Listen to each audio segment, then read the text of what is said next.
10:05. Muy bienvenidos todos. Pues un poco triste porque pues ver la congregación así pues realmente produce un poco de tristeza, pero pues debemos entender las situaciones tan difíciles que actualmente estamos viviendo por motivo de la pandemia. Entonces, hermanos, pues no siendo más, nuevamente todos muy bienvenidos. Por favor, me acompañan a Evangelio de Marcos, el capítulo 15, versículos del 15 al 20. Marcos 15, versículos del 15 al 20. Dice la palabra del Señor. Y Pilato, queriendo satisfacer al pueblo, le soltó a Barrabás y entregó a Jesús después de azotarle para que fuese crucificado. Entonces los soldados le llevaron dentro del atrio, esto es al pretorio, y convocaron a toda la compañía. Y le vistieron de púrpura y poniéndole una corona tejida de espinas, comenzaron a saludarle. Salve, rey de los judíos. Y le golpeaban en la cabeza con una caña y le escupían y puestos de rodillas le hacían reverencias. Después de haberle escarnecido, le desnudaron la púrpura y le pusieron sus propios vestidos y le sacaron para crucificarle. Padre, en esa mañana, Señor, nos presentamos delante de ti, solo, única y exclusivamente por los méritos de nuestro bendito, poderoso, santo y eterno Salvador Jesucristo. Venimos hoy, Padre, sabiendo que fuimos redimidos, comprados por el precio de su gloriosa, bendita y poderosa sangre, y hoy venimos a recordarte, Señor, a hacer memoria. Rogamos la dirección de tu Santo Espíritu en esta corta meditación, en este corto pensamiento, pero lo hacemos para que tu nombre sea exaltado y glorificado, y en él te damos gracias. Amén. Bueno, si miramos allí en el capítulo 15, los versículos 1, para entrar en contexto, dice la palabra que estando muy de mañana y habiendo tenido consejo, los principales sacerdotes se reunieron con todo el concilio, se reunieron con los principales sacerdotes, y esto era con el objetivo de entregar a Jesús a Pilato.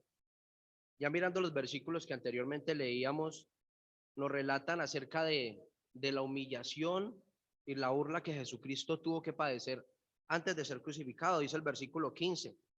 Pilato, queriendo satisfacer al pueblo, le soltó a Barrabás y entregó a Jesús después de azotarle para que fuese crucificado.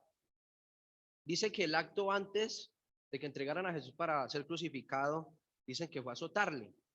Y los azotes fueron llevados a cabo por un soldado romano que no era cualquier tipo de soldado, era un hombre experto en infringir el mayor dolor y en el mismo manejo de este látigo. El látigo romano era un látigo que tenía unas tiras de cuero que en ella tenían puntas, metales puntiagudos en la punta, y tenía un hueso incrustado. El propósito de esto era no solamente golpear a la víctima produciéndole un agudo y profundo dolor, sino que era también desgarrar su carne. La crucifixión es conocida como la muerte más horrible que un hombre podía sufrir. Esto fue inventado por la maldad y el perverso corazón humano. Y todo lo que nos relatan esos versículos, versículo 16 dice, y los soldados le llevaron dentro del atrio, eso es después de haberle azotado, dice, y entonces los soldados le llevaron dentro del atrio, esto es al pretorio, y convocaron a toda la compañía.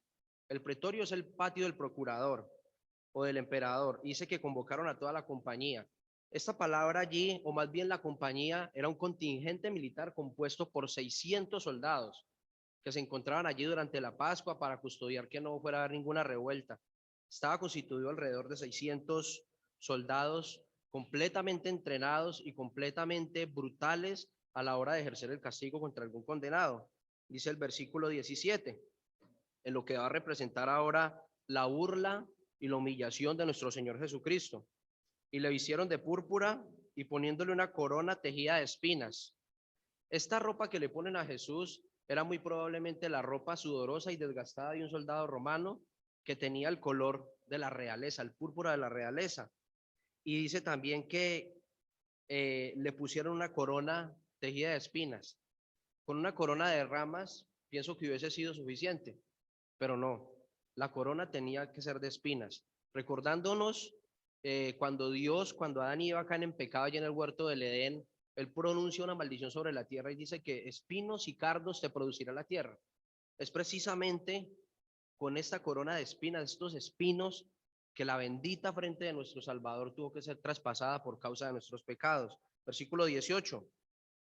Comenzaron a saludarle: salve, rey de los judíos. Y aquí la palabra salve era una palabra que se utilizaba para saludar al César.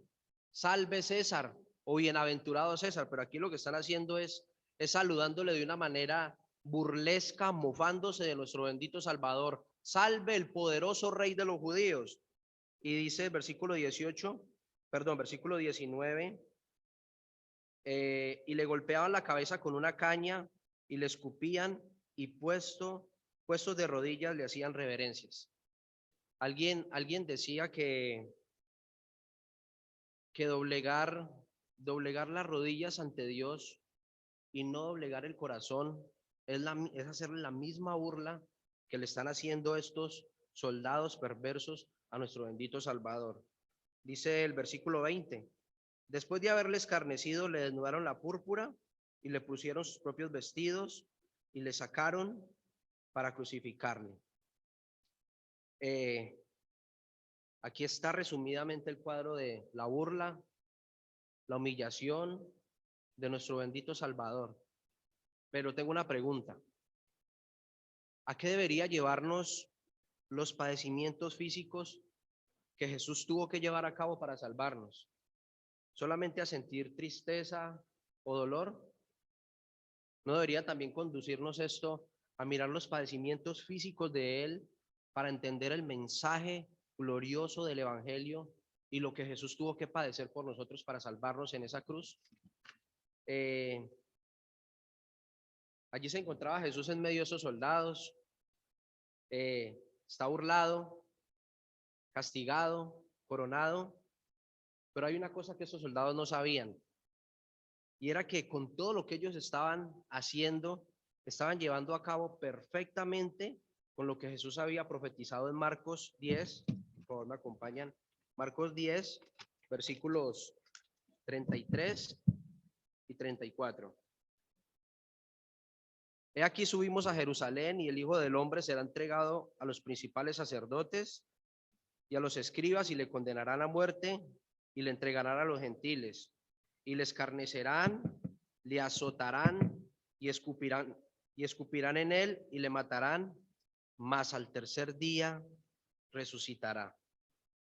Todo se cumplió al pie de la letra. Todo se cumplió conforme a lo que Jesús había profetizado. La burla, la humillación, el castigo, la muerte y su resurrección.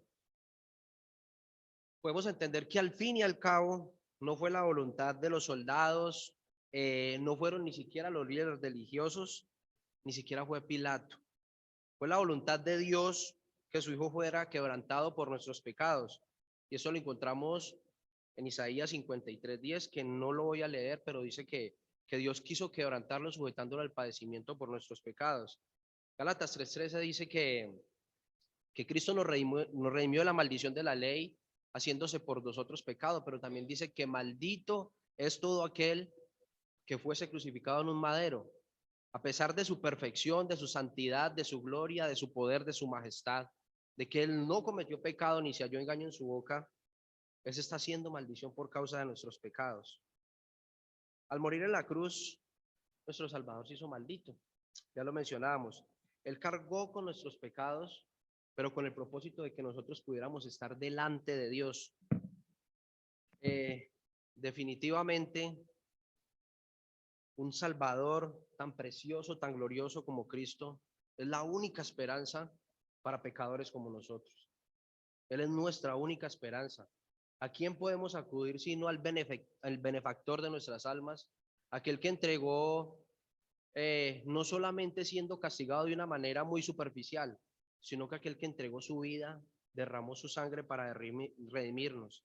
Dice la palabra de Dios en Hebreos 12:2 que Él con el gozo puesto delante de Él padeció la cruz, menospreciando el oprobio o avergonzando la vergüenza. Nuestro Señor, digno de honor, digno de gloria, fue gozoso a la cruz para otorgarnos la salvación. Es por eso que en esta mañana estamos aquí dándole gloria, dándole gracias y haciendo memoria de Él. Y ya para terminar, mis hermanos, Cristo sabía que la humillación era temporal. Él sabía que eso tenía que pasar, porque esa humillación era con el propósito de su exaltación. Si miramos Filipenses 2, del 6 al 11.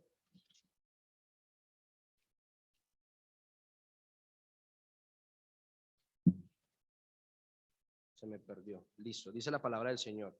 El cual siendo en forma de Dios no estimó el ser igual a Dios como cosa que aferrarse, sino que se despojó a sí mismo, tomando forma de siervo hecho semejante a los hombres, y estando en la condición de hombre se humilló a sí mismo, haciéndose obediente hasta la muerte y muerte de cruz. Esta es humillación.